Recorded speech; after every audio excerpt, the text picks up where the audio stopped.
Welcome to the Power of Lifting podcast. I'm Eric Cafferty, owner of the Mecca Gym. I am a strength and conditioning coach and a contest prep specialist. The focus of this podcast is to dive into the mindset and the drive of people who have done incredible things with their lives. Okay, shall we? Shall. Who have we got here today, Hunter? Well, you know, I don't think anyone really knows this girl. Well, soon everybody's going to know Kaylia Rhodes, and this was a complete joke. Everyone knows who this girl is. So yeah, I think she probably wins my most popular client award. That's 100% true. For sure. I think every time I post something about you, I get like 16 DMs like, "Oh my God, I love her. Oh my God, I want to be just like her." Yeah, and then it's and I'm like, me too. Me too. I mean, wait a second. Yes. Amen. Yeah. Exclamation point. Right. So anyway, welcome on the podcast, Miss Kaylia. So tell us a little bit about yourself. Well, start from the beginning. From the beginning. No, I'm just kidding. So on the Power of Lifting podcast, obviously it's the power of lifting, but it's the psychological power of lifting as a big element to it.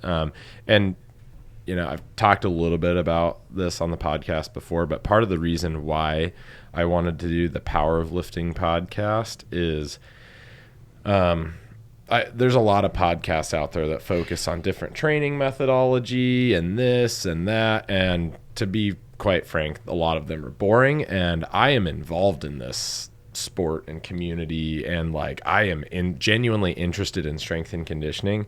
And I feel like a lot of the academic buffs in the field have the most boring podcasts I've ever heard, because they just talk about nuances of BS that nobody really gives a shit about, myself included. Right. Mm-hmm. I mean, I care, but it's like, I can read the research for an extended period. I can read the research article myself. And so boring. Hello. And besides that fact, I will argue this, to the nth degree, that the psychological aspect of what we do is by far the most important. Yeah.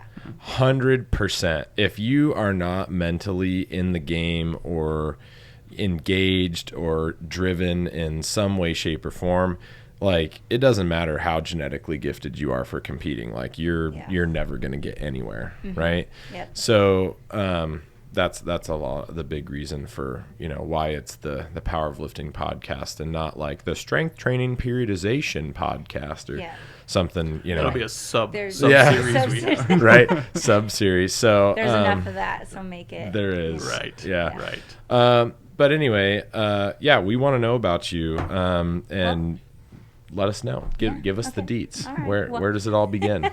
Well, I'm a bikini competitor, and but that's so I started weightlifting in 2017, and that's before that I was in and out of working out, in and out of thinking I worked out, and did a lot of at home working out and stuff like that, but was never consistent, and never took it seriously. And then I saw my aunt get ready for a natural bodybuilding show, and so I watched her via Facebook, get ready for this, and watched her transform, and I was like, oh, someone in real life was able, it wasn't just a fitness model that put up pictures, and it's like, oh, I want to look like that, but can I really look like that? That was always like, right. is that really possible? Right. And so because I watched my aunt do it, I was, and over the 3-4 months she was prepping, put up all her pictures and stuff, videos, I was like, oh, a real person could do this, I could do this. And so I didn't get into weightlifting and this healthy lifestyle to really to live a healthy lifestyle. I got into it to actually compete. That was the first. I was like, I want to try this competing thing. Well, you were how old when you took the leap? 20. So I'm 30. Okay. And it's 2021. I can't do math. So 4 years ago. Like, I need to count. So it's 26. Do the fingers, that's fine. Yeah, There's no shame in counting but with your fingers. it's like you're young, and healthy and the life hadn't really smacked you in the face No. that you needed to like. Life literally didn't smack me in the face till like a year ago. Well, we're gonna dive into. I don't think, man, if you got smacked in the face, man, it was like a feather. Yeah. But, No. yeah. Bringing down her struggles like that. Well, no, I mean, like, in terms of, like, noticing, like, hey, I need to be on top of my health, right? Yeah. I'm not saying from any other aspect than, like, she's been young and healthy, and a lot of young and healthy people aren't like, oh, I really need to get into fitness. Like, if you're already, Right. like, young and skinny and, like, how would you know that if you're not involved in health or the community? Yeah. right? Well, I had like, my husband, he competes in jiu-jitsu. And Right. so like, and he's done that in Shout out, MMA. Ronnie. Yeah. And he competed, like did MMA fighting. And so did it for years. And so he's always done something active and that's competitive. Right. And I didn't have that, like that hobby, that thing. I've never really had like a thing. And, or at least from when I met him. And so that's why I've always gone in and out of working out, but never really, had that thing that I could stick Right. to. And so that's when I decided to try competing. I went to a show. So I took Ronnie and we went to a show and on, man, watched we're going. it. What show was it? It was here. It was in November. So the Idaho Cup? Yes. Yep. That was my first show that I watched. And watched bikini, watched figure. And was like, bikini. Yeah. Yeah, bikini. And so I watched it. And then what I did is like the girls that were in like the top call outs, I found them on Instagram and like then found out who their coaches were. And Some deep research. Yeah. There you go. That's special. I don't think a lot of people do that, even There you like go. to some degree. Did you decide before you went to that show, I'm gonna do this, or was you're like still on the fence, and then you watch the show and you're like, wow, yes. I think I decided I'm going to do this. I just needed to see it. I do research. So I like needed to like, I'm like a... Very type A. Yeah, Very yes. good. So I need to see things in action and like before I make plan like the next step. So the next step for me was okay, let's go watch a show and see what it's about. Like what do you do? Like and then obviously brought my husband Ronnie and he was on board after watching a show. He's like, you're doing this. So there was absolutely. That's So hilarious. you have him in my ear and then me already kind of wanting to do it, but then him. So it was like we're going to do this. And so then I just researched coaches and looked at the different, different coaches. So how did you go about researching coaches? It's not really something that we've talked about. I mean, we talk a lot about, like choosing a good coach is important, but how did you go about that process? That's a good question. So first, we have social media. So that's like the number one easiest way. Stalking. Yep, stalking. Instagram, stalking. Yes. And so, just like I went to those girls' pages, I found out who their coaches were, and then I looked at their coaches' pages. So like, what do their athletes look like? Obviously when I first started, I didn't know anything. So I didn't really know what I'm looking for, but I also feel like I'm a little bit intelligent and I can kind of, Well, and you get a vibe. You from get a certain vibe, people, and for so, sure. yeah. That women's intuition, Yeah. It's real and it's dangerous. It's danger. That's right. But anyway, so you went on the search and you start making phone calls, DMing. Yeah, email. Yeah, I sent out emails to I think the top 3 that I was interested in, and then just gauged on how they responded, and some people were more professional than others, and so I went. Shocker. Yeah. And so I ended up choosing a coach. I thought at the time I really wanted a female coach at the time. For some, I just felt like I would click better with a female, and so that's who I was targeting. And then I met with her. So we talked via email back and forth, which now looking back, I changed my approach and how I switched coaches, obviously. And so I changed kind of my approach of how I looked for coaches the second time around. But just emailed back and forth and then met with her in person a little before I signed up and then signed up and did my first season, 2 shows with her. Oh, that's right. Yeah, that's right. My first my first year was one coach, and then Yeah. did 2 shows, and then Okay. Yeah, and that was what, 2017? 2017. To Okay, so that's- all of 2017. Relatively So recent then. Yeah, 4 years ago. 4 years ago. Yeah. Yeah. And then I took a year and a half off. Oh, there you So go. what was your experience like your first year competing? Like from a prep standpoint, from a getting on stage standpoint, like Going in completely. What were the best parts for you? Like, and did you struggle a lot? Because I obviously didn't know you back then at all. And the show, I don't even know if I saw you on stage in your first year. Maybe if did you do the Muscle Classic?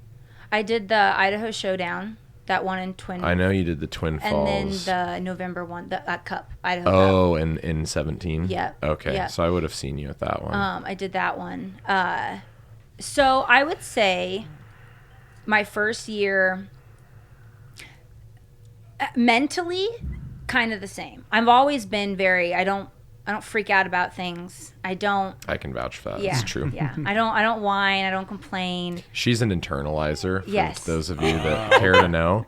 So God bless her husband. Yeah, just keep it inside. Yep. And then it explodes. Oh, no. But yeah, anyway. But so I mean, kind of the same where I relied on my coach to tell me what to do, and I just did it. Like Yeah. I just do what I'm supposed to do, and I trust that that my coach is the professional and that they are telling me to do the right thing, and so I just do it, and I do Yeah. everything that like I'm supposed to do.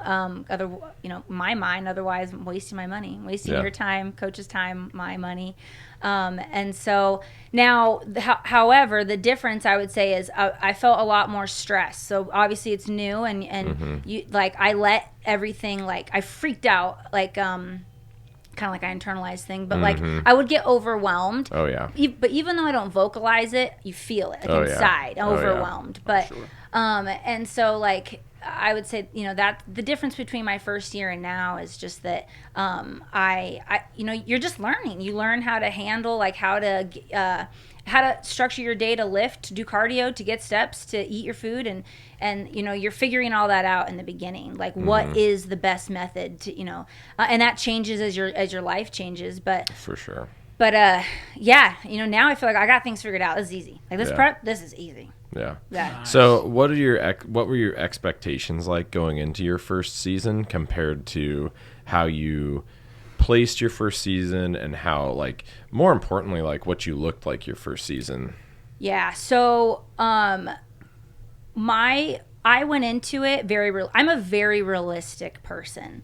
I don't like to get my hopes up. So I go into things I went into it like this is my first time ever competing in my first show or two, and like I didn't have high expectations. I just didn't. Like I went into it like I'm learning. Like and that's how I looked at it. And I got I think I did like all the classes, the novice, true novice, and open. Just because like I was always told like get as much stage time as you can, practice. It's not bad advice. Yeah. So if you can do all those, if you can afford it, if you can pay for all the registration fees and stuff, And if you've dieted your ass off for Do the it. past Yeah. however long, You get more like, pictures. do as many as you can. Yeah. Yeah. Seriously, especially if it's your first season, just time on stage is you so will be important. so sore after. But yeah. Yes. But yeah, no regrets. No Yeah. regrets. No, yeah. If you can do it, do all the classes you can, and that's what I did. And so I did that, and I placed in the top 5 out of all of them, all that I've done.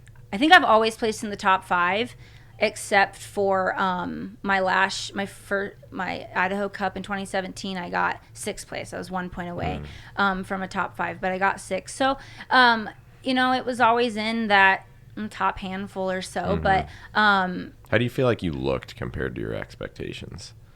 Your first competition season? Like, did you have expectations of like what you were going to look like or what you imagined, or were you just like, well, let's see how this goes? So here's the thing. I think in 2017 the look was different, and so I think I did look like what I thought, and it was a softer look. It was 100%. It was a softer look Back then, absolutely. Yeah. And because looking back at, even not even me, but my lineup, the people in my, in the top 5, it was a way softer look. Oh, yeah. And so, I mean, and I didn't know what I was going to look like. Like, that was the leanest I'd ever been. So to me, in my head, I'm like, this is so cool. Yeah, sure. What was your show weight like that first season? 121. Okay. Low 120s. Which is funny because that's pretty much your exact weight right Or now. 120.1 today, by the way. Scale almost wanted to be 119, but it was like, nah, not today. Not today. We can't jump that far. Maybe flickering. tomorrow. Yeah, maybe tomorrow. Maybe well, in tomorrow. hot yoga, I was sweating Oh, so bad. The sure, most I've ever yeah. sweated Oh, in my yeah. life. And so I was like, oh, weigh myself. Let's see how much. Have you ever done it before, or is this the first time you did that? This was the first time I did like hot yoga. Yeah, it's legit. Like legit yoga. Hot Yeah. yoga. It sounds wonderful. Well, it sounds awful, but then it sounds wonderful. Yeah, it was really Yeah. good. I feel good. I feel Good. good. I feel good. Good. It's a rest day, right? Yeah, it is. Except for it makes you really hungry. Maria and I were just texting. Oh yeah. Yeah. Well, it's more so thirsty than hungry. People, I'm when you get confused about it. No. It's a It's 90 just carb thirst, day, and trust I'm me. like, what? It's just thirst. Trust me. That's my problem. I always think it's food. Yeah, and no, it's I eat the definitely food. thirst. Yeah. So, currently self-employed, former human resources recruiter, took the plunge into going into business with your husband. Bless your heart. It's going to be great, though. Yeah, it Oh, is. yeah. It's awesome. So, how's that going? It's going well. It's going really good. Yeah. It's going. I mean, I'm busy, but Good. What it's is a it? good busy.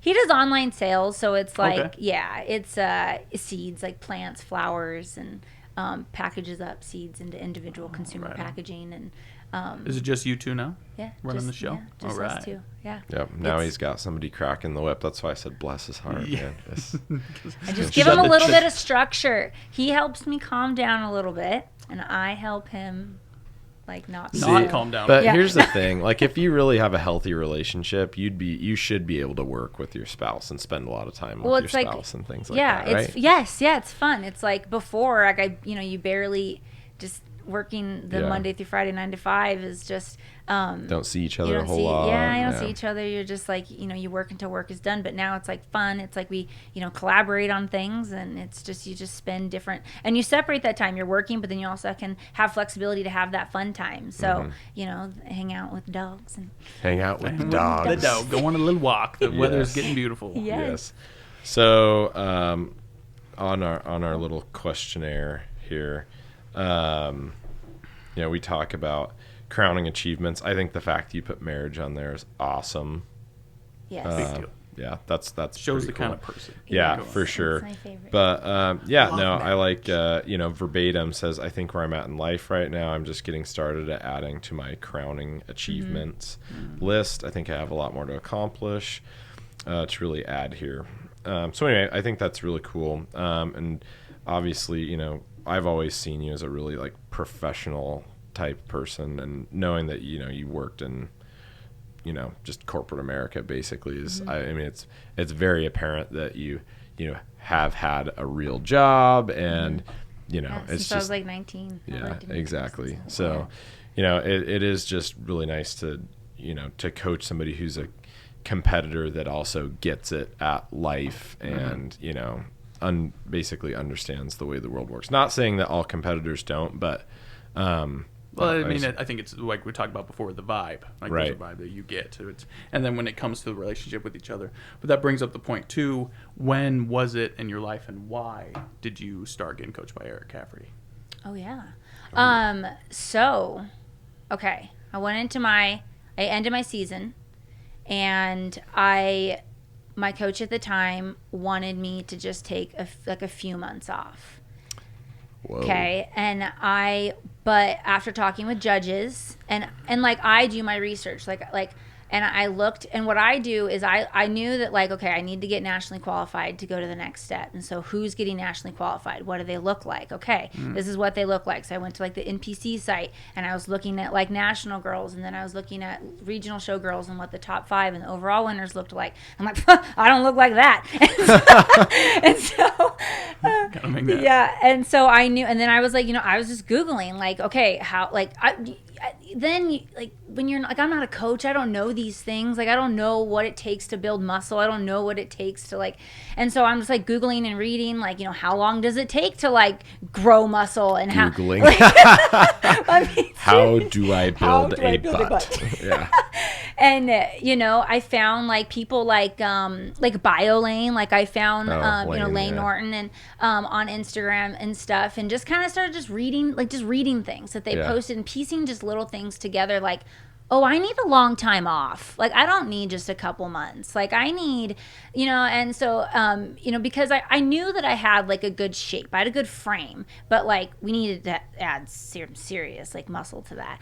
And, like, and so I knew that. And so my coach at the time just, you know, kind of kept saying, like, oh, you know, just a couple more months, and then we'll get you leaner, and then...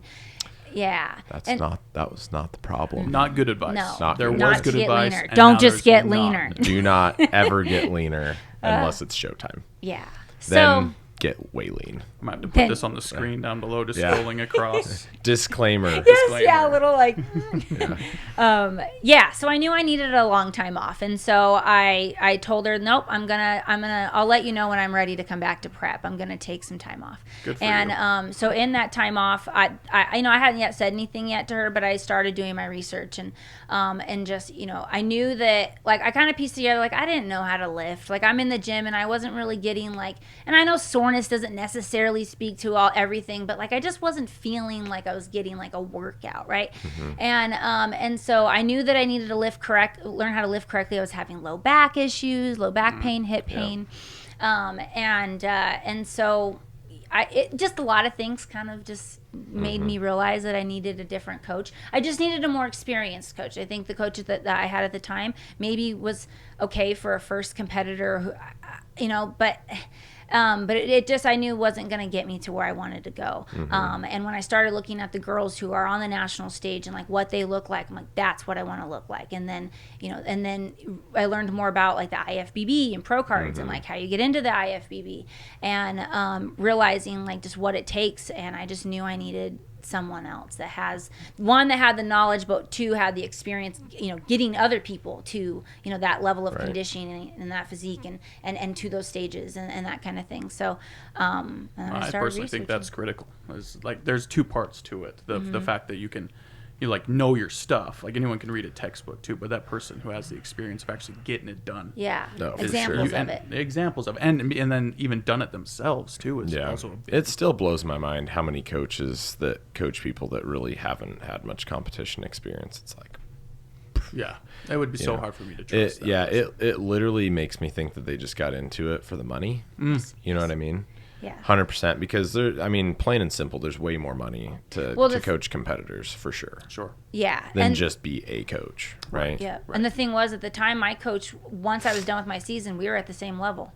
Right. Oh. So that's like, she's like, eh. So I you know, I need, you know, it's just, yeah. So it could have gotten bad too. I think the relationship between, because I don't know, she could have grown more insecure. She's trying to put you to a level that's above herself. Like it just wouldn't have worked. So I think that's a big thing to I mean, well, anybody with two eyes, quite frankly, could see your potential like immediately. You know what I mean? Well, I shouldn't say anybody with two eyes, but anybody that's been around the sport for a while would have been like, ooh, like, I want to coach that girl because she's going to do really well, especially after they meet you. Like, it's a no-brainer. Like, it's not an if, it's a when type of situation. Yeah. So, you know, it's just somebody like that. It's just, you know, they're not necessarily coaching for the right reasons, because if you don't, like, take advantage of somebody who's, you know, got what it takes and potential and this, that, and all the other things, right? Like, you just, you know, A, don't know what the hell you're doing. You know, B, you're stupid. C, you like just are trying to not help people progress, which is the whole point of coaching in the first place, right? So especially coaching competitors. Yep. Well, I think when looking for a coach too, a big deal to me is personality. Like, so when going through, it's not even just what you know. Like, it's, I mean, that's important, okay, but like that's obviously the most, like, one of the most important things. But you know, I also realized that's why when I say there was a lot of factors that made my decision, but one was just a personality fit. Like, I just realized, oh, we're just not a personality fit. Like, and I think for me, and this does not, everyone has their own preference, but for some reason I do better with a male coach. And I think it's just more of I don't do well with the fluffy, girly stuff, like the motivational, inspirational stuff. And I think that's what I was getting. So anytime, like when you do check-ins, you send in your check-ins. Girl, you look so good. Fire. Send. Fire. Straight fire. Which is now not helpful. It's now it's our running joke is to see how many emojis I send her. Pretty much, it's like you can send me fire emojis. Don't ever say you're straight fire in person. Who does that? Like you're fire. Who uses fire verbally? Hunters. Yeah. Hunter? You know I do, girl. You fire. Yeah. No. Damn, girl, you fire. You fire. Yeah, no, I do not. But You yeah, like the anyways, emoji. like check-ins, like it just, I guess they didn't feel productive, and it was more like, so yeah, I do just better with, and that was just something I realized, like, I need a male coach who's not going to talk to me in that kind of way, and who's going to respond in a more, the way my brain works, a more just assertive, like, not really assertive, but like, just not sugarcoaty. Yes, not bullshitty. sugarcoaty. That's, Yeah. Well, it's funny, like, I don't know how many people know this, but, I didn't actually prep you when we started working together at all. Like, that's actually a good just did your strength training. You had an online coach that I was very in tune with, observing everything that was right and wrong with what was going on. But at the same time, which we've had this conversation, it was very important to me that I not intervene and try and, manipulate that process because, obviously you hired that person with a, expectation that they were going to, do a certain job for you. They had a certain track record and, I've been around a really long time in this industry. So it's like, I know what's what when it comes to all of that stuff, but it's something that I needed to let you kind of figure out for yourself. And if that was going to work for you and be a good fit. And, my main objective was, obviously to provide you with, the best resistance training protocol to help you build muscle and do what you need to do and just help you grow as an athlete. But, my certainly high on my radar was, keeping you safe and healthy and making sure that, even though that, I didn't have the responsibility of your nutrition, I, definitely did not turn a blind eye to things and was very watchful. I feel like a lot of my, female athletes especially, they're like my little sisters, you know what I mean? So it's like Big Brother is always watching, you know what I mean? Right. Like, and very like, I don't really say a whole lot about it, but I'm all like very observant all the time with stuff like that. But, at the same time, like I told you that, that's not really my place to. And you as a competitor though, like, I don't advocate for copying around coaches at all. Yeah. But you also kind of have to experience. Exactly. You have to experience, find what is a good fit for you. I mean, because if you don't, and so not everyone is a good fit for you. Even if they are the best coach, they may not be a good fit for you. You can, and so like I had two coaches when I found you. You for in-person training because I knew I needed to learn how to lift correctly, and then another coach for the nutrition piece, and mainly because she had it was a female, but she had a different style. At least I thought, and she had produced girls that had gone to national stages and done well, and so that's what I was looking at, and she was she's very well known in the industry, and so that was something I was looking at, but then I realized there were some things that I wasn't happy with going through my prep, and then also two coaches wasn't for me. I don't like it. It's not. I don't even think I recommend it. Like it's just. I think that if you want to be a serious competitor, there needs to be one coach with their eyes on you. Like at least it just, that's, I don't know, two different ways of doing things, two different opinions, it's just, it's not for me. I need one person that's just dedicated to making sure I get to. Yeah. And to be quite honest, like as a coach, like, you know, especially with all my athletes that are at a national or pro level, especially, you know, it's like what I say kind of has to be the last word. And psychologically speaking, that's how it has to be to the athlete as well. Like you cannot second guess what your coach is telling you to do, because you might not always agree with it. So you have to trust them and trust that the outcome is going to be correct. And, you know, but most of the time you really, you know, you're on the same page. And as a coach, it's important to make sure that you and your athlete are on the same page, explain to them, you know, what is going on, why it's happening, and the direction that you need to go from there. It's just, that's the thing, is the why. So I think, like you said, you know, second guessing, it's not second guessing, but it's okay to be curious. It's okay to be like, okay, wait, why are we doing that? I don't think I've ever been like, why are we doing that? But it's because I don't have to. Like I can, you know, there's if there's a change in something, there's a why behind the change. Yeah. It's not just, here's this change. And I'm like, am I supposed to? Well, yeah. As a coach, it's super important to make your athletes feel comfortable and to explain to them what exactly is going on and why. Like, there's no reason to beat around the bush. Like, hey, we're lowering your calories because you're not losing body fat fast enough. Like, plain and simple. There's no, like, what else do I need to say? Like, you know what I mean? Like, it's just, some things are black and white. But, you know, really it comes down to, also in your situation, is, you know, somebody that recognizes the look that you need to have and what you need to do in order to get there. You know what I mean? And it's like, you know, we've talked about like other women competing on stage and like, you know, what they should look like and the changes that they need to make. And we're talking like chicks that are competing at the pro level. You know what I mean? Yeah. And it's like, well, you know, she's to this or to that, and the judges, you know, the criteria is just not that. Now, no disrespect to anybody's physique ever, you know, because respect to them for being where they're at. But, you know, it's just a matter of, you know, watching and observing trends and judging sport, and right? Like the it's sport, a sport. and paying attention. But, you know, you've got to have, you know, coaching that's going to, you know, enable you to get your body to those places and making those judgment calls. Like, how do you manipulate your physique to get there? And like, you know, that's part of the fun though. Yeah. It's all your job. I just do it. Yeah. My brain, I don't understand.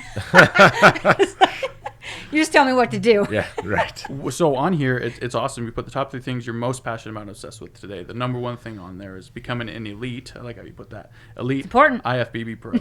Word. When was that after you started working with Eric? Was it after a few shows? When are you just like, I want to go pro with this? So that was before I started. So that's why I switched coaches. Is I was like, okay, I want to go pro. Like I like this. Like I found my thing. Like I never really had. I think I mentioned earlier, like that thing, here too, like my hobby, like a passion. I was always just kind of like in and out of like things, like trends, and just trying to find something to like. And as like an adult, it's hard. Like you work and you're married, but like you need things to do. Like you need, for sure. you know. Right. And so passion's so important. Passion projects for sure. Yeah, and so I ended up loving bodybuilding. Like this is fun. Like so because I realized it wasn't just like you know, I wasn't forcing myself to do it. I loved doing it, and so I was like, okay, so. I got more competitive. That's the thing. The more I've done this, the more competitive I've gotten. What has driven that? What do you think really brought your love out for competing? It's hard. I like doing hard shit. Yeah. And so it's like another phrase. It is. It's definitely a constant, never-ending challenge. Yeah, it doesn't end. It's a lifestyle. It's a lifestyle, but like it's just hard, and like you can always find ways to get better. Like you can always like find ways to I don't know, just to like do something differently. Do something differently, and to like always to give yourself a you know, like I look back, like this prep, I look back, like last prep, I did that as the best as I could do. Like I was like, how do I do better than last time? And you got your ass kicked at the end too. Like not in competition, What? Oh. but like no. I mean, Please. no. You did great in competition, but like you were pushed extremely hard off the stage. Yeah. Like prep was an ass kicker for sure. Like it wasn't like, oh, I just fell into this kind of shape. Like it was a lot. It of was work. a lot. It was like 6-7 months of like and like a lot of cardio.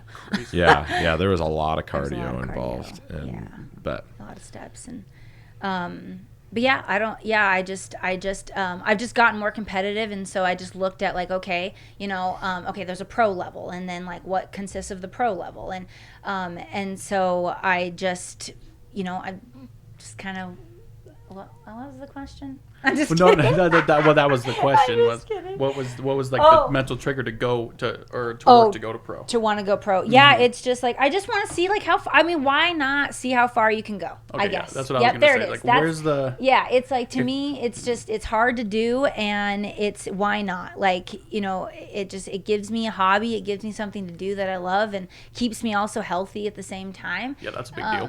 And so I just want to see, how far. That's awesome. Well, I think too, if you find something that you're passionate about and that you really enjoy, and you have a support system around you to do it, why not? Yeah.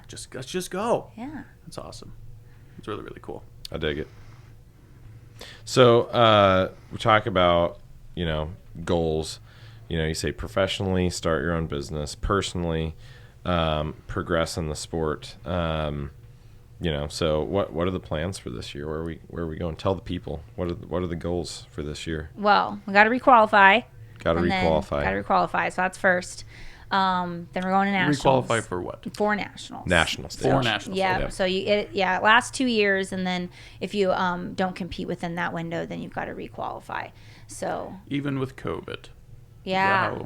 Even with COVID. But I think this year you get to be usually it's top 2 and to qualify, and now it's top 5.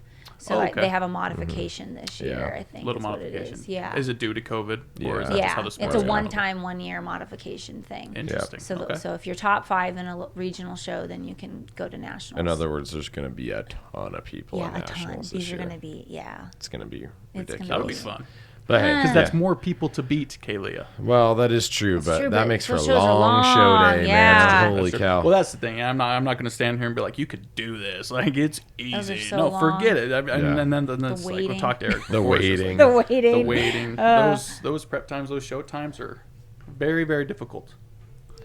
Yeah, it's just comes down to each division. If you have 30, 40 gals in each division, that's going to take a long time to judge. Huge shit, And bikini has the most competitors of all the divisions for sure. So it's hard. And we're always at the end. Always at the end. Always is it the prime time spot, the end, when it all comes down? It all Well, builds it's up to because that, you want right? all the people to stay, right, and see the grand finale. All the That's showbiz. all baby. the beauty queens getting up there, right? I mean, all in the sparkle and the glam. So this is always a fun question for especially bikini athletes. Do you like show day? Do you like all the glam? Do you like all the tan, the makeup, the hair, the suit? I hate it. I'm so not. I know. I think people think I would like it, but it's just I like the work that goes into prep. I like the work that goes into like improvement seasons and prep and behind the scenes. The behind the scenes. Yeah. I love that. I think my first competition season, I knew nothing about anything really, except for I like to pick heavy things up Put them down. and put them down. Do it repeatedly. But yeah, it was funny. My first competition season, I was standing outside of my coach's house the day before the show. This is in 2018, I think. Anyway, and I had just gotten spray tanned. It's my first time going through the whole peak process. week and shave your whole body and get a spray tan and that whole the whole day before day of bodybuilding routine thing. It's my first time going through that. And I was standing there talking to a guy and I'm like, man, this is this isn't bad. And he's just he's got an accent. He's like, I freaking hate this. Like, I hate shaving. I hate tanning. Like, all this stuff. much Like, prep. it's the worst. And I'm like, oh, man, compared to starving my ass off for the past 6 months, this is cake, man. Right. And then my last competition season that I did in, like, 2014, something like that.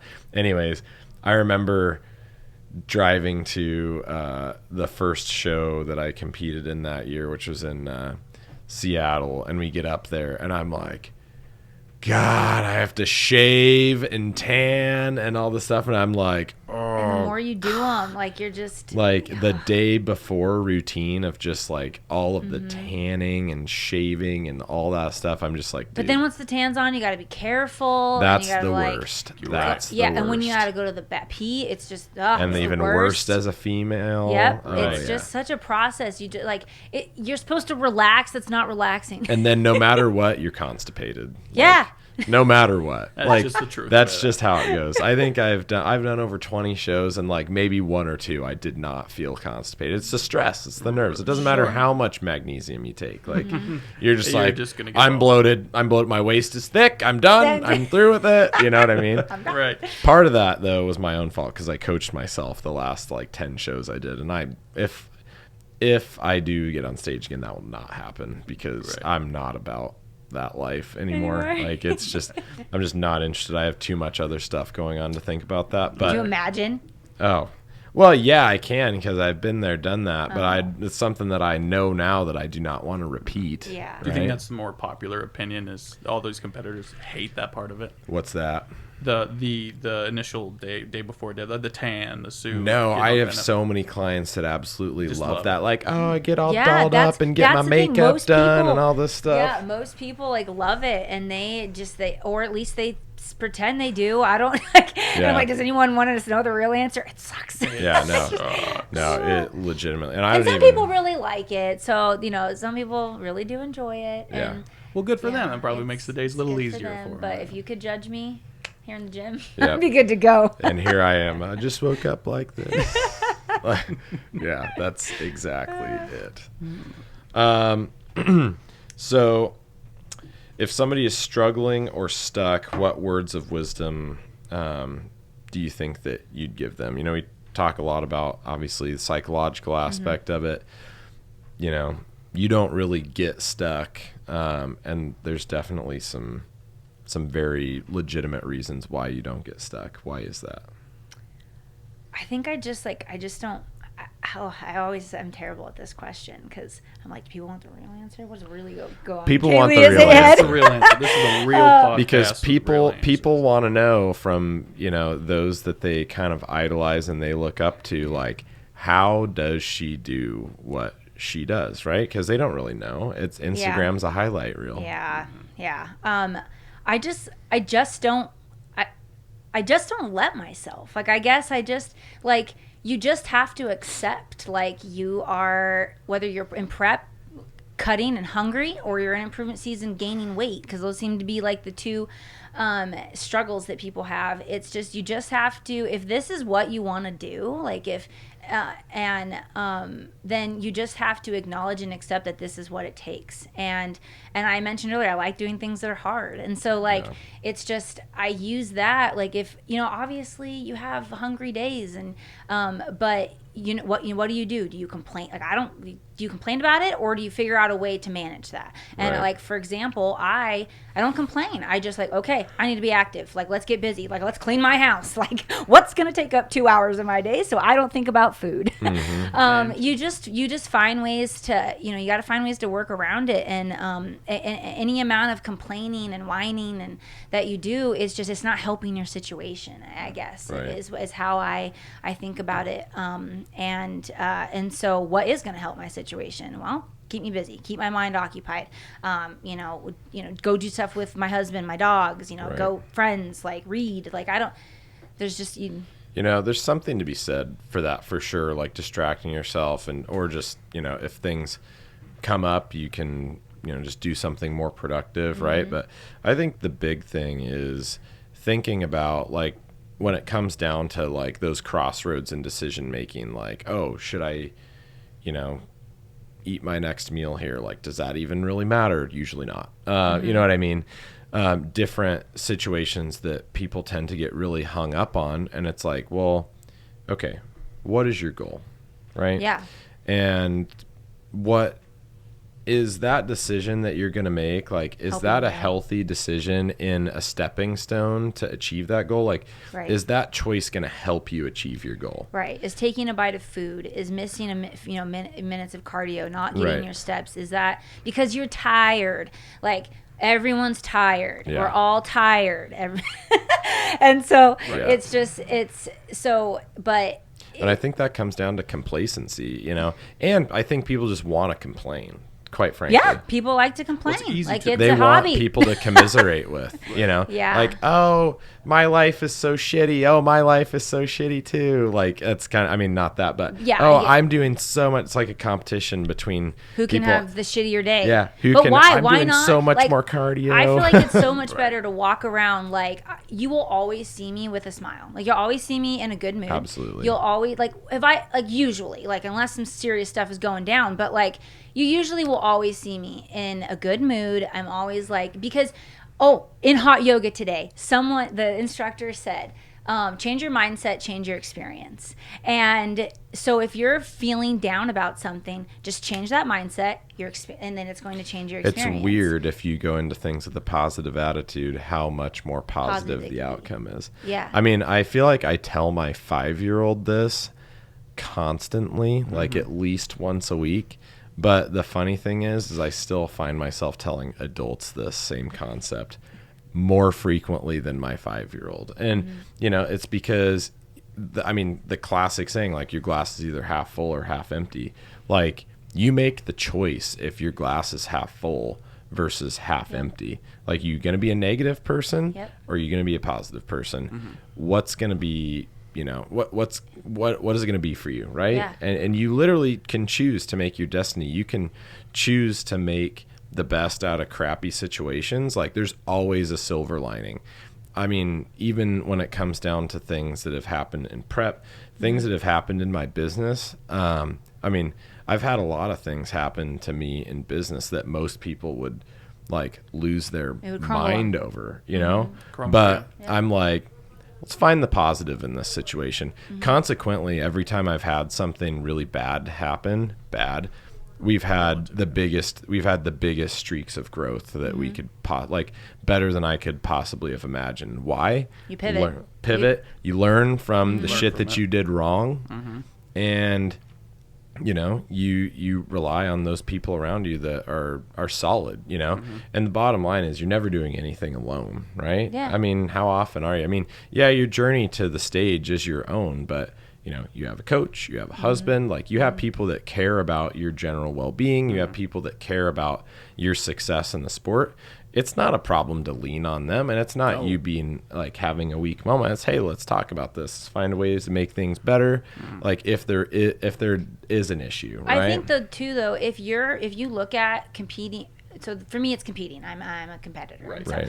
And so competing, if you look at it with that positive mindset, it's a more positive experience for the people that are in your circle. For my husband, like he enjoys for it, sure. Like, and so he's gonna be, when I'm having a day, like, don't get me wrong, there might be a day where I snap a little at something because like at some point you just get tired and hungry at the end. Well, yeah, we're human. Yeah, right? we're human, but it's like it's not a big deal. He's like, oh, just tired and hungry. Like it's just because most of the time I go about my life in a very upbeat, positive, like this is fun, this is what I love to do type thing, and so he doesn't look at it in a negative way, or friends don't look at it in a negative way.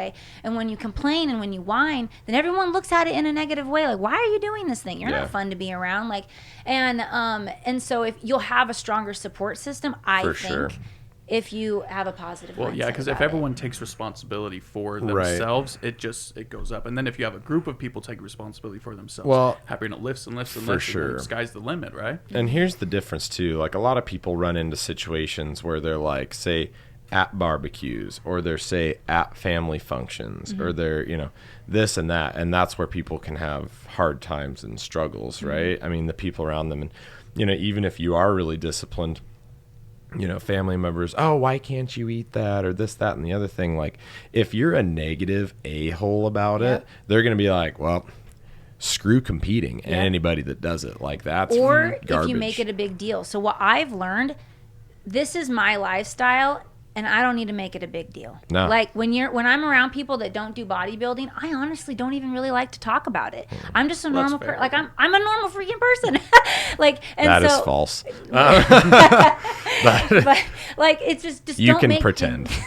I will. We know what you're saying. But yeah, no, that's totally the case. You know, you just fly under the radar You do your thing, And and who really cares? Like, you know, competitors, just if you think about it 24/7, like in that way, like it's just controlling your life. Like in the end, like you have dogs to take care of, you have a husband to take care of. Like bodybuilding's, you know, you can do bodybuilding and be super successful at it, and you don't have to think about it every second of every day. Well, what I think Well, it's it healthy does. probably not to, right? I mean, we talk about balance. Yeah. We've talked about balance probably every podcast we've had so far, but sure. it's essentially. I mean, I think about it a lot. It's Right. It's always in Well, my it's a head. constant. It's, Well, it's yeah. like all the time.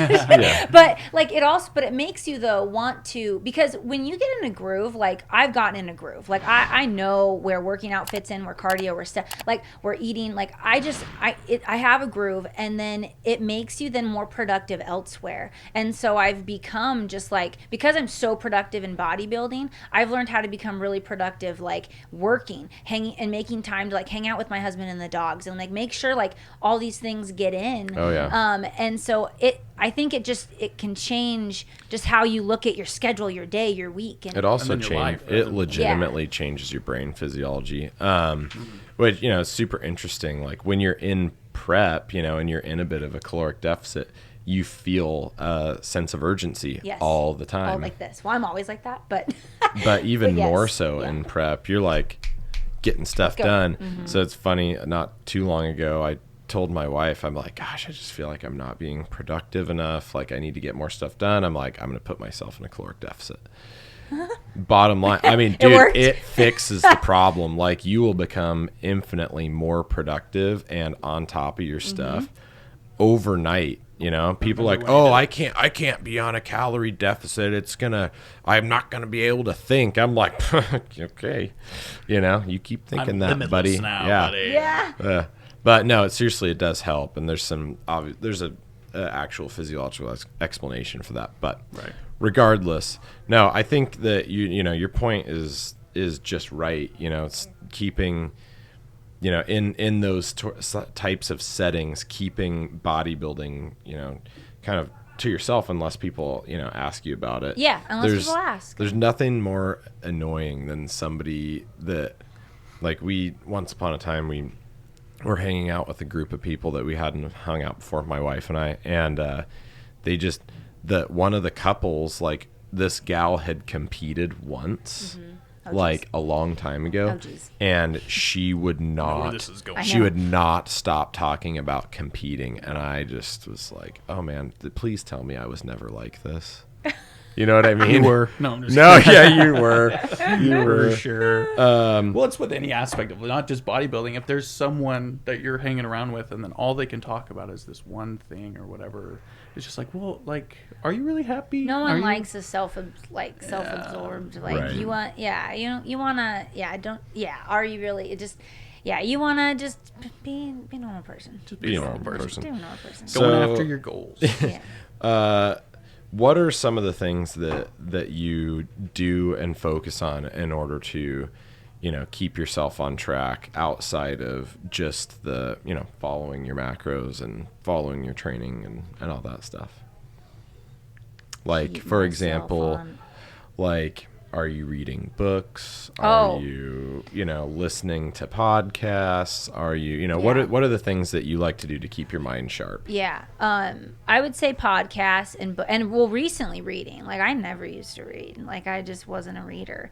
But I got really into it. I took like a break from Instagram and then I was like, oh my gosh, I have so much time.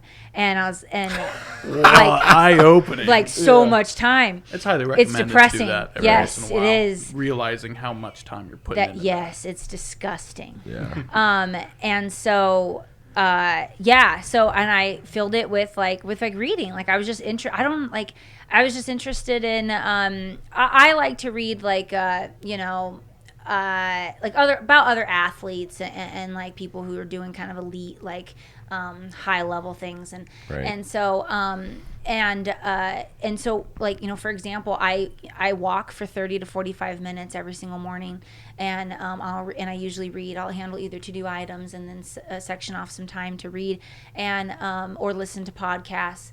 But usually it's reading and podcasts.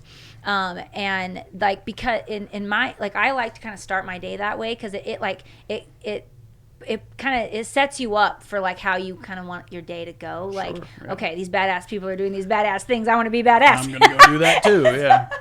So I mean, fair enough. Yeah. Right? So yeah, that's what I do, and I read while I do cardio.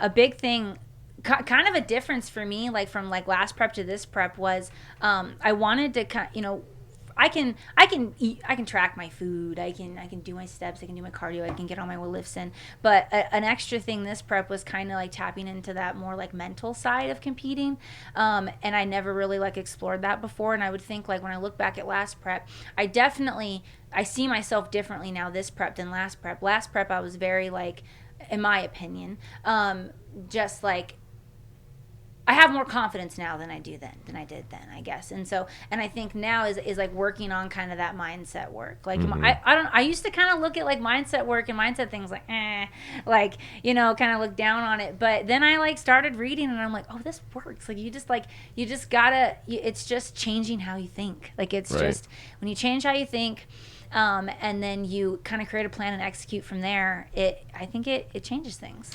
So speaking of how you think, what's the first thing you think of when you wake up in the morning? First thoughts. Alarm goes off. What do you think? After you think freaking alarm. I think of my Outlook calendar. Oh, yes. Wow. Snippets. I think of my Outlook calendar. Man. No, I think about getting up and starting my day because the start of my day is bodybuilding. Like, it's like the start of my day is taking care of my dogs, and then I hop on the treadmill, and that's what I get steps, and I read, and then I get ready to come to the gym, and then I go to the gym, and so awesome. Yeah, so like, first thing I think about is like, is bodybuilding. Is your passion. It's like, I wake that's up awesome. and I do. Yeah, that's pretty. How can you not get out of bed at that point? Yeah, no, seriously. And my coffee. Yeah. Oh, sure. amen. And my coffee. Amen. So, top 3 books. Oh. That you've read so far. Okay, with winning in mind. That's number 1. Is like, I'm on my 3rd time of reading it. Yeah. That's good. But I'm on my 3rd time of reading it. Ronnie was like, "Why are you reading this?" I will read and daydream. Like, I'll start thinking. Like, you read and you start like thinking, and then it's like cueing you to like, and you start thinking about like, he says exactly. Mm-hmm. You start applying like before you're done reading, and so, which is good. That means you're like, I mean, obviously that means you're grasping on to the concepts. But I think that's why I take so long to read a book. Yeah, and then sometimes too is I get an idea from a book, and then I don't finish the book because I'm off working on that whatever idea, which isn't ideal, but it happens. And then I'll need to reread, because I'll read it and then I'll like reread, and then I'll start thinking. But anyways, with winning in mind, and then Can't Hurt Me by David Goggins. And why I liked that one is mainly because like, it's got the aggressive style that like, so aggressive. Dude. I can second Eric that. Subscribes to that. Dude. Goggins is, I mean, I don't necessarily agree with him like on a philosophical level. Yeah. But his mindset, absolutely subscribe to 100%. Yeah. And then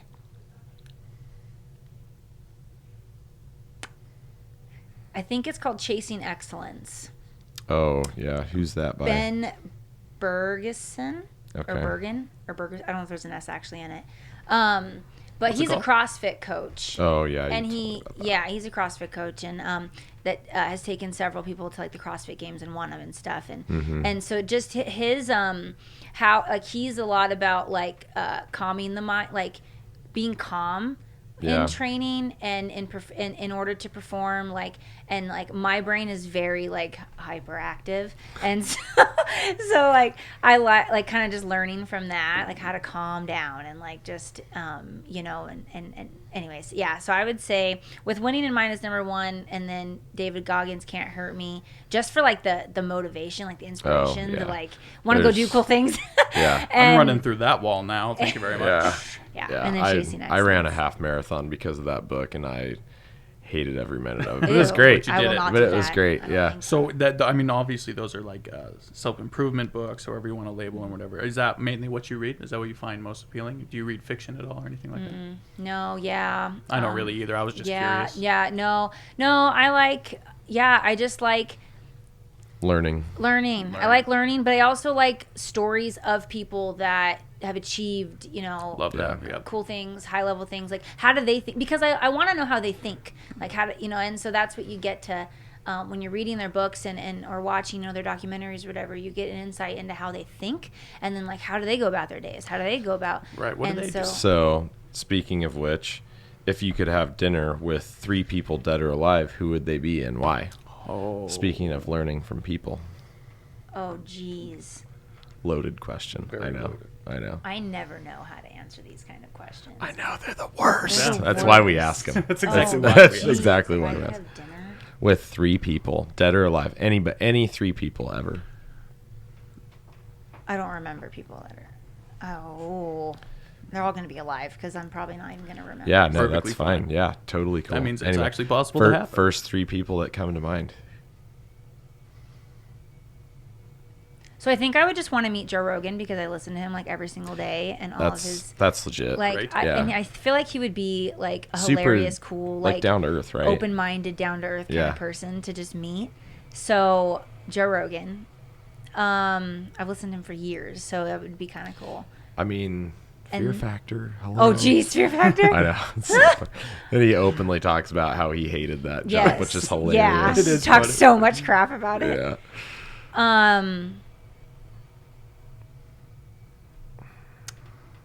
I meet guys. I don't. Just give us one more. Just One give more. us One one more. more. Whoever comes to your head.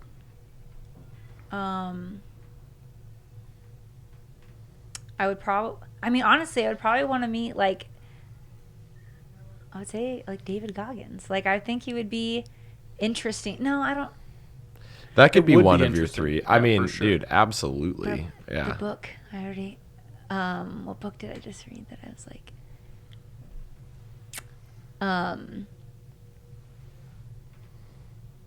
Yeah, I'm just gonna go with Joe Rogan and David Goggins. I don't remember. I'm not good with Yeah. this. That would actually be fun to have all 3 of you sitting at the table at the same Oh, time, good and then see how Lord. they would talk to each other.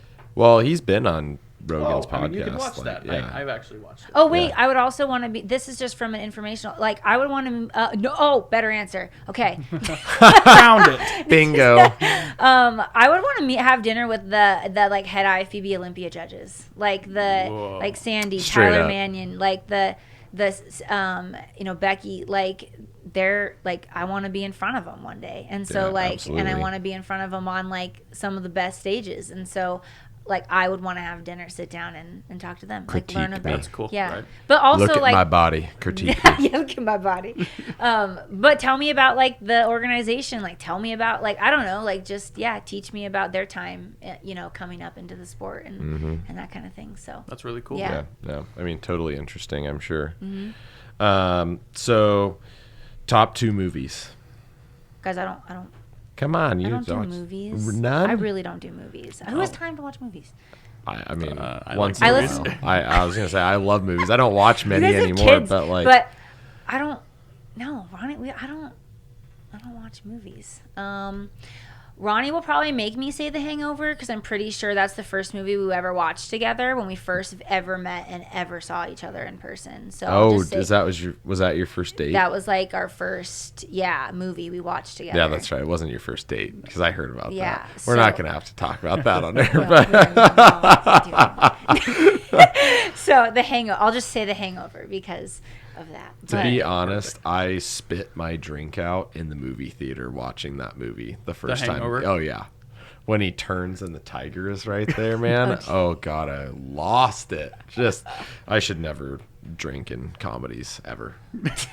I wasn't even Spit it drunk. everywhere? Yeah, Wasn't even drunk? but it was good. I was just drinking water everywhere. So funny. Laughs. Okay, top gym song or band currently to listen to while you work out. Oh my God, I've been listening to Tech 9. Yes. Oh my gosh, that is outstanding. Yeah, Wow. I've been listening to a lot of Tech 9.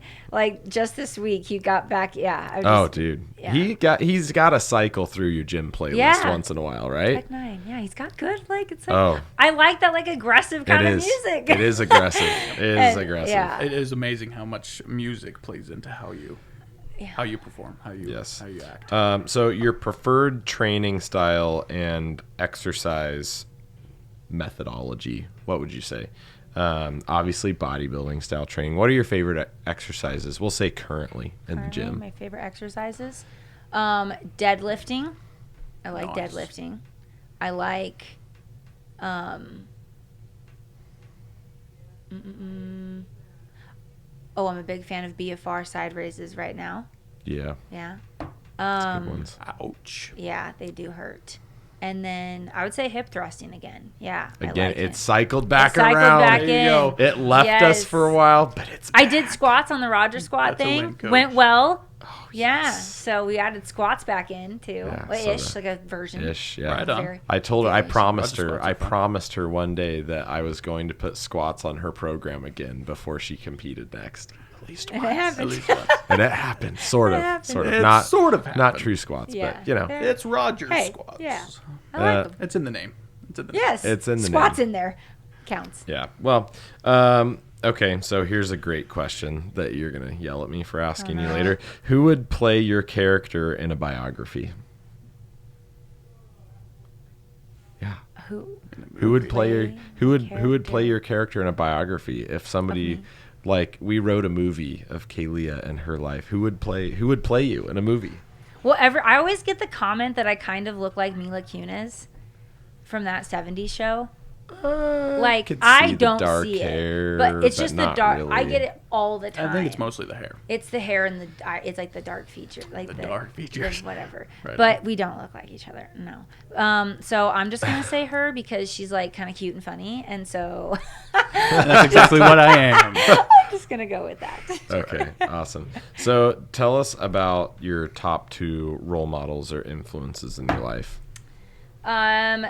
So I would say I've never been like, big on role models. Like I haven't, but people who. So I would say I have a coworker that's been in my life since I was 19. I started in HR and she's mentored me and she's also been like more of that motherly figure to me. And so just like her character, she's a nice, kind.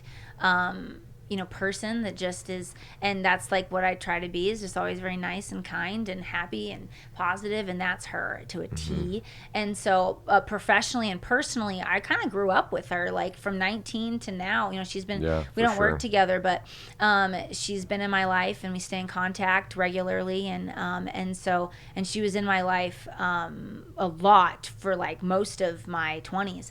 And so I would say her is just as a person, Right. is who I look up to. And then, also, to be honest, like my husband and his mom, like, from my mother-in-law, from, how she is as a mom, like that's who, and how she raised, my husband is like, that's like how I would want to be. Like, when I become, a mom, and as even like a wife, like that's how I would want to handle my relationship, my kids.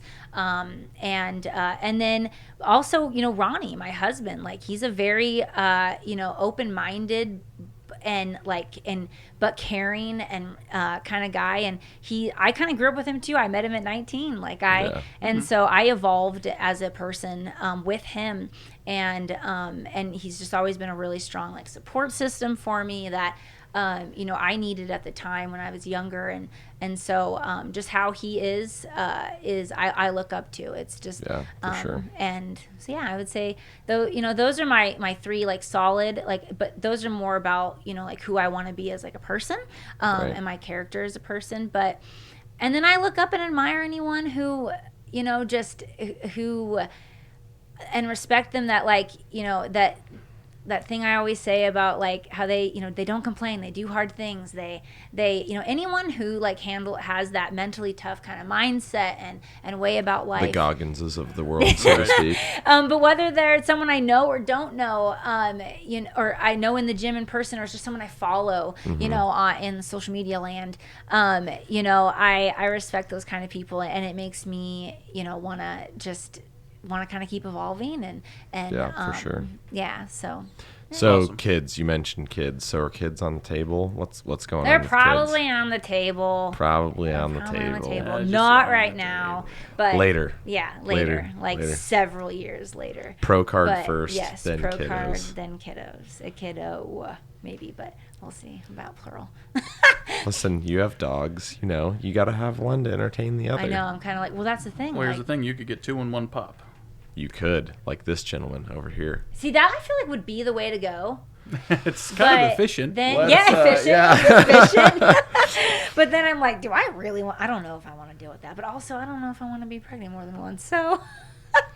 Fair enough. Yeah. Fair enough. so Life just- goes as it goes, and you do what you Yeah, want. I mean, I can't speak to how that would be, but I wanna be one and done. Like, yeah, it's I just- know women that like really love being pregnant. Yeah, and I don't know if that's I've met gonna be women me. that, yeah, my wife does not like being I feel pregnant. like that's not going to be me. No, she was not a fan. But hey, you get 2 little, crazy little banshees. Little humans. Little I got humans. 2 little crazy banshees. You got 2 little crazy banshees. They're great.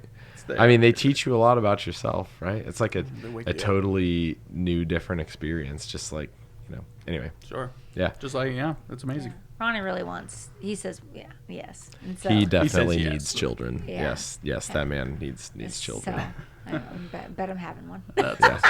That's awesome. So, but it's going to be a ways down the road. Yes. Well, always. No, this has been great. Is there anything else you want to tell the people? No, I think I'm good. Follow along. Follow along. We need to shoot a training series leading up to your show or something like that. It'd be super dope. Oh, Be super dope. We could. yeah, let's write that down. Yeah, let's write that idea down. The Road to road, Pro. the road to pro. That's it. Road to we're Pro. we're coming in hot with the Coming video in hot. content there. Listen, that's accountability too. That's got to come. Well, we need to have you back on the podcast at some point. We have more deets to hash out about this this mindset. Training your mind, reading books, all that good stuff, and get into everybody's heads. That's what we try and do. Extract The the power. information, right? No. But seriously, I really appreciate your time being on here. Yeah, thank you. It was my you're- first podcast. Ever? Oh, I'm exciting. not cool enough. Why would I be on the podcast? Oh my You are cool enough. goodness. That's why you're on the Okie dokie. podcast. Well, when she's on all the podcasts, I get to say she's on mine first. That's First right. one. Claim to fame. That's right. Well, thank you so much. This is going to be a Thanks, great guys. episode. We'll do it again sometime. Thanks, Kaylia. Thank you for joining us on the Power of Lifting podcast. Be sure to like, comment, subscribe, and share. For more content like this, follow Eric Cafferty and the Mecca Gym on all social media platforms.